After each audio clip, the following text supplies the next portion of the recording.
When a baby is diagnosed with HIE and a possible subsequent CP diagnosis, families will oftentimes start asking what went wrong. And sometimes the hospital's answer is going to be there was an infection. And usually that's going to be chorioamnionitis. They might say that it was already in the placenta or that it caused a chain reaction that led to your baby's brain injury. But here's the thing with all of this. That answer often comes up when hospitals are trying to defend themselves. And I'm going to tell you why that's the case. I'm saying that as a birth injury lawyer, and I talk to families all across the country, and I see how often this explanation can be used. The placenta gets sent out to pathology, the report comes back with signs of inflammation, and then the defense begins to build their story around that, the infection and the inflammation. But that does not always mean that the infection caused the brain injury. It's one thing to find inflammation in the placenta. It's another thing to be able to prove that it was a direct reason that your baby stopped tolerating labor or lost oxygen or needed to be resuscitated. Sometimes these infections will develop slowly, but when we look at the baby, was the baby born with a normal weight for term? Was the head circumference appropriate for term?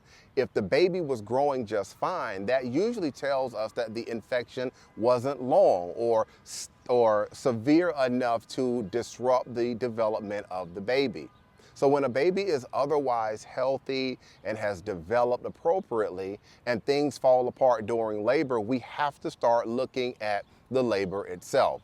And sometimes, even with inflammation in the placenta, the fetal monitoring looked good until the last part of labor. Maybe there were late decelerations or a sudden drop in the baby's heart rate or signs that the baby was in distress and nobody acted fast enough.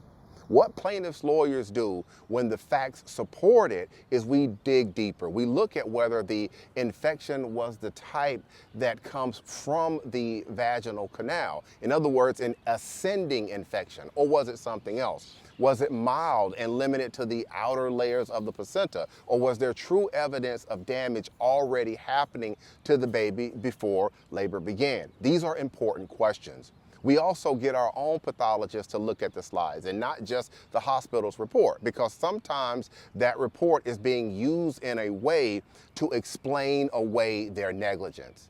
And I know that when you're a mother and someone says the word infection, it's easy for you to blame yourself. Like maybe it was your body that did this. Maybe you missed something, but that's not fair. You would not have known that all of this may have been going on. So if you were told that an infection caused your baby's brain injury, I hope that this can help you begin to think about this different and to be able to understand that there is a lot more to the story, especially if you have questions about your baby's HIE brain injury and wondering whether that HIE brain injury could have been prevented.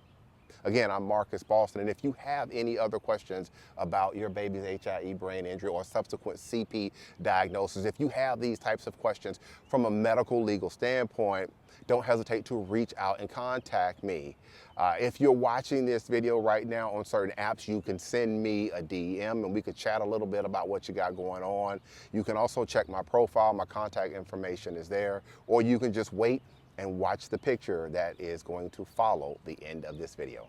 All right, that's going to be it for this morning's quick educational video. I'm going to go ahead and finish up my workout and get to the rest of my work for today. Medical records reviews, and I got to prep for a deposition that is coming next week. All right, take care, everybody. Have a great day.